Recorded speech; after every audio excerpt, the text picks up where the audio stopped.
Good morning, good afternoon, good evening. Welcome to my channel. I am Coach Sherry and I'm in my car. So this is Car Chat and all that. And today, and I've been thinking about this a lot lately, actually, about, the haves and the have-nots. And I want to put that into quotes because it's amazing to me how so many people put so much into what a person has or what they don't have. And they basically judge them on that. They determine how good of a person that they are, how valuable they are, what their knowledge is, how worthy that they are, what kind of contributor they will be according to their bank account. And I think that is so lame. That is so shallow. That is so surface. And when we are talking about DE&I now, diversity, equity, and inclusion, we really, really have to look at ourselves and do emotional intelligence pulse check on ourselves, because you have to understand that thinking that a person is one way or another by how much money they have or how much money they may look like they have is not equitable. That's not being inclusive. And I look at it like this. It's any given Sunday. Everyone has the opportunity to have a breakthrough, to be wealthy. Everyone has an opportunity to be poor. It's any given Sunday. One wrong turn, one wrong decision can make someone lose everything. One right decision, one correct turn can make someone gain everything.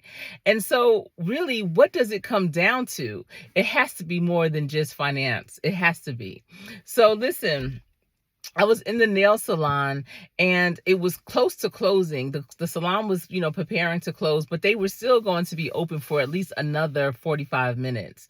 And this woman walks in and she was like, listen, I live in Ballantyne and I broke a nail and I was wondering if I can make an appointment for tomorrow. I'm just here visiting a friend. And I was wondering if I can make an appointment tomorrow to get my nail repaired. And everybody even the people that worked there was like, what? What are you talking about? And, and so the salon was like, well, we're not even open tomorrow. So that will be a no. Like, no, we're good over here. And when she left, it just really puzzled everyone in there. First of all, why are you telling us what part of town you live in? It's amazing how some people get like that. Ballantyne is an area in Charlotte, and trust when I say Charlotte has a lot of amazing areas. The area that she was in, the area where the nail salon is amazing. And so she came in like, you live in Ballantyne, and just because Ballantyne is a beautiful place doesn't mean that she lives in a beautiful home or that she can afford to live there. It doesn't even mean that she's even paying to live there. She might be staying with someone and they may want to try and kick her out because she's not paying them. Like, your address means nothing in here. And a lot of people move in life like that. They think that where they live, where they're from is their calling card that gets them in the door. And unfortunately for so many people, it actually is. And I just sit back sometimes and I look at things like that and I find it hilarious. There's some people that don't get invited to the table because they are considered not to have the finances. And I'm like, you don't know what people have. That's one great lesson of many that my parents had taught me while I was working in their business growing up. One of the things was, no matter what a customer looks like when they come in, no matter what they have on, no matter what you might think about them, you treat each person that comes in here like they are the number one, like they are special, like they are about to drop a load up in here, like you can never judge a book by its cover. You never know who is who, what is what. And so I learned that at an early age. So treating everyone, because everyone is someone special, and treating them as such, treating them like they belong, like they mean something, like they are special. Absolutely. So when I see people that don't do that, it pauses me. It baffles me. And then also thinking about, people that look at the levels, and it's like that everywhere. It's so many levels, the position, a person's title, what is it that they do, and oh well, I can't speak to them because they don't have the title high enough for me. They're not ranked high enough for me to say a word to them. What? That is crazy to me. I remember just thinking about the seating arrangements at professional football games. Each team does it different, and I just remember in New Orleans they did it different than any other team that I had ever experienced. The older the player was, the closer they were to the field. So the family sat in one section, and in that section, of course, it had rows that went up, and it was like a gradual increase. And the higher, the further you were, from the field, but the closer down, the closer you were to the field. So even if you were a first rounder, that's your first year, you're up high, you're furthest away. And the longer you have in terms of years played, years of service, the closer that you are to the field. So when my husband was there, he was considered a seasoned veteran. He had been playing by then like 6-7 years. And so my seats were relatively close to the field, and he was there for 3 years. So every year I moved up a row. And I remember women that would be up high, and, because their husbands may have been first rounders or whatever, or their boyfriends, whatever the case may be. I remember sometimes I would glance back and they would be looking like, who's sitting down there? And the funny thing is how the other women that were sitting in the rows where I was sitting, they never looked up. They never looked back. But my point is, we're all part of the same team. We are all one. So when other people that I became friends with, during the season, they would say, Sherry, do you have somebody coming to the game with you? Because if not, can I sit down with you? Because they wanted to be closer to the field, to see their spouse. So I would always say, yeah.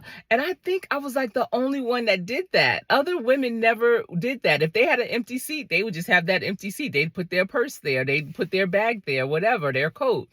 And it was just amazing that would be the situation. Like, what in the world? So listen, we are all in this together. We are all one team. Yes, that first rounder, let him play 10 years. He's going to be down at the front of the line too. And I looked at it as, it was like, you going down and out. The further you go down, the next step is out. So you can go down close to the field if you want to, but your old behind is about to be off the team. So, that's kind of another way to look at it. But all I'm here to say, I don't even know why I brought that up, is I was thinking about that too, but don't treat people different because of what you think they have. If you don't know any better, if you think what I'm saying is like crazy, read the book, The Millionaire Next Door. People who have it, you would never really know because they carry themselves and they do things differently. They move differently. They're not buying labels. They're not, driving the newest car every year. They're not, you can't tell, you can't see it. They're regular schmegulars out here. And you just don't know. There are so many people out here that are wise with their money, wise with how they invest, and wise in how they do business. And because of that, they are wealthy. And listen, wealth comes in many shapes and forms. Knowledge can make you wealthy. Understanding can make you wealthy. So how are you wealthy? What is your wealth? What are you being judged on? Or are you judging others? And if so, you might want to check yourself about that. We have to become more compassionate out here because, again, even if a person has a lot of money, what if they can't hear or see? They have other things that's going on with them. And that's how life is. No one is perfect. And so you have to look at a person in their totality, because we have to consider how we are showing up for ourselves, but also how we are treating those in our circles or that we come in contact with. So if you don't take anything else from this live or this video, I'm not live, this video, please take this. Treat others the way you would want to be treated. Do not judge a person by their pockets by how much money you think they have or that you don't think they have. Because regardless, everyone has value to give and everyone is valuable. So that's all I wanted to come on in here to say. And if you're one that is checking someone's pockets, check yourself. Check yourself and rethink how you really are supporting others, how you are dealing with other people. Who are you not inviting to the table? And check yourself about why you are not inviting them to the table. Because I promise you, there's some undercover bosses out here that are no joke.